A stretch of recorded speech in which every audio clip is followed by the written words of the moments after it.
সদ্য ঘোষিত উচ্চতৰ মাধ্যমিকৰ চূড়ান্ত পৰীক্ষাৰ ফলাফলত উজলিল ডিগবৈ টিংৰাইৰ ৰজনীকান্ত বৰুৱা উচ্চতৰ মাধ্যমিক বিদ্যালয়। বিদ্যালয়খনৰ ৪৯ জন ছাত্ৰ-ছাত্ৰীয়ে পৰীক্ষাত অৱতীৰ্ণ হোৱাৰ বিপৰীতে উত্তীৰ্ণ হয় ৪৭ জন ছাত্ৰ-ছাত্ৰী। ইয়াৰে প্ৰথম বিভাগত ১২ জন, দ্বিতীয় বিভাগত ২১ জন আৰু তৃতীয় বিভাগত ১৪ জন ছাত্ৰ-ছাত্ৰী উত্তীৰ্ণ হয়। লেটাৰ মাৰ্ক লাভ কৰে মুঠ ২১ জন ছাত্ৰ-ছাত্ৰীয়ে। উত্তীৰ্ণ ছাত্ৰ-ছাত্ৰীৰ ভিতৰত বিউটি মৰাণ আৰু জ্যোতি বৰগোহাঁই অতি দুখীয়া পৰিয়ালৰ ছাত্ৰী। আৰ্থিক অভাৱ অনাটনৰ মাজত দুয়োগৰাকী ছাত্ৰীয়ে পঢ়া শুনা কৰি সুখ্যাতিৰে উত্তীৰ্ণ হ'বলৈ সক্ষম হয়।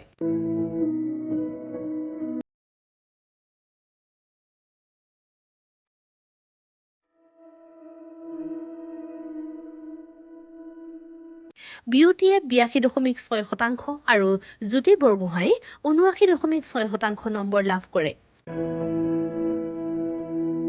দুয়োগৰাকী ছাত্ৰী এতিয়া উচ্চ শিক্ষা গ্ৰহণৰ বাবে আগবাঢ়িছে যদিও সৃষ্টি হৈছে আৰ্থিক সমস্যাৰ। ৰিজাল্ট ভালেই হৈছে।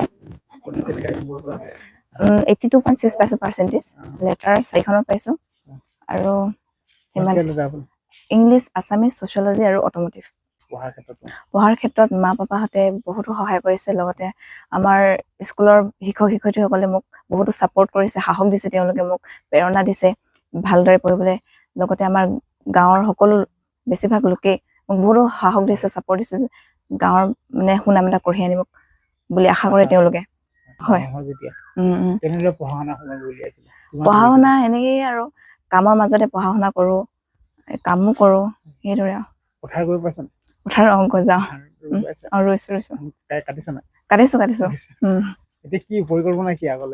আগলে ফাৰ্ষ্ট ডিগ্ৰীটো কৰি লওঁ, তাৰপিছত APSC এইবোৰ মন আছে। এডমিশ্যনটো কানৈ কলেজত। এতিয়াতো পইচা পাতি খৰচা হ'ব, যিটো বাহিৰত পঢ়িব যাবা, পইচা পাতি কেনে যোগাৰ হৈছে নাই, কিবা অসুবিধা? যিহেতু আমাৰ ঘৰৰ আৰ্থিক অৱস্থা ভাল নহয়, পইচা পাতি বহুতো অভাৱ হৈছে এতিয়া। সেইকাৰণে মই ভাবোঁ যে সকলোৱে যাতে সহায় কৰে মোক, যাতে মই ভালদৰে পঢ়া শুনা আগবাঢ়ি যাব পাৰোঁ, পঢ়িব পাৰোঁ।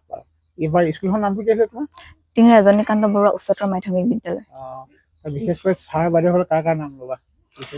বিশেষকৈ বুলি ক'লে সকলো শিক্ষক শিক্ষয়িত্ৰীসকলে মোক বহুতো সহায় কৰিছে, তেওঁলোকে বহুতো ছাপৰ্ট কৰিছে, তেওঁলোকে মোক আগবাঢ়ি যাবলৈ সাহস দিছে। ইমান ঘাত প্ৰতিঘাতৰ মাজতো মই ইমানবোৰ সন্মুখীন হৈছোঁ সমস্যাৰ, তেওঁলোকে মোক সদায় সাহস দিয়ে। বিশেষকৈ ক'বলৈ গ'লে আমাৰ এতিয়া বৰ্তমানৰ প্ৰধান শিক্ষয়িত্ৰী ৰিংকুমণি বৰদলৈ বাইদেউ, তেখেতে মোক বহুতো সহায় কৰিছে। ভালেই আৰু। কিমান পাৰ্চেণ্টেজ পালা? 79.6।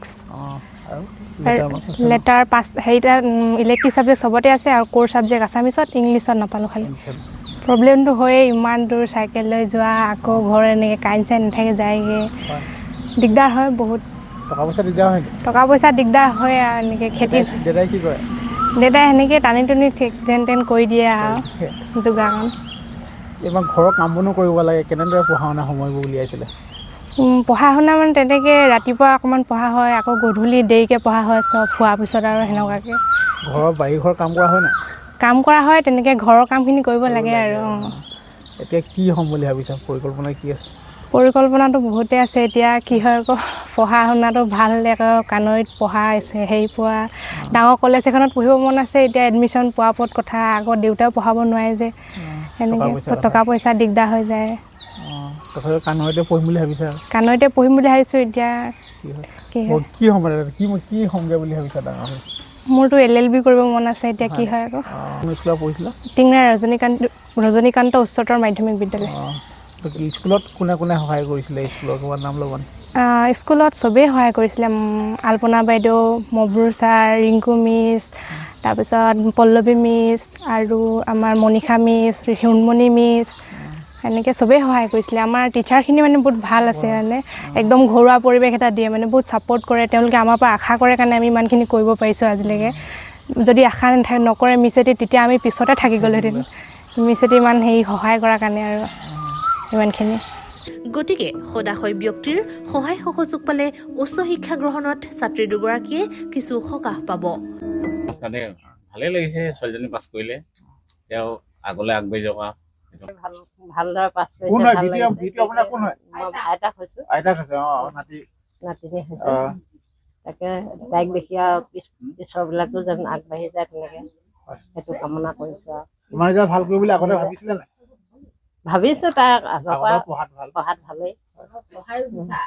এতিয়া ৰাইজে যেন তোমালোকে যেন সহায় সহযোগ কৰা সেইটোৱে বিচাৰিছোঁ আৰু মই আমাৰ পিতৃ হিচাপে সিমানখিনি মই হেৰি দিব পৰা নাই যিমানখিনি দিব লাগিছিলে যেনে তেনে টানি টুনি আৰু কামটো চলাই দিওঁ নিজৰ চেষ্টাতে আৰু ছোৱালীও পঢ়া শুনাটো নিজৰ চেষ্টাতে কৰিছে আৰু আমাৰ পিতৃ মাতৃৰ ফালৰ পৰা তেনেকৈ আমি সিমান এটা সহায় কৰিব নোৱাৰিলোঁ পঢ়া শুনাৰ ক্ষেত্ৰত আৰু শিক্ষক শিক্ষয়িত্ৰীৰ ফালৰ পৰা সহায় সহযোগ পাইছে তেনেকৈ নিজৰ চেষ্টাতে বুলি গৈছে বুলি ক'ব পাৰোঁ।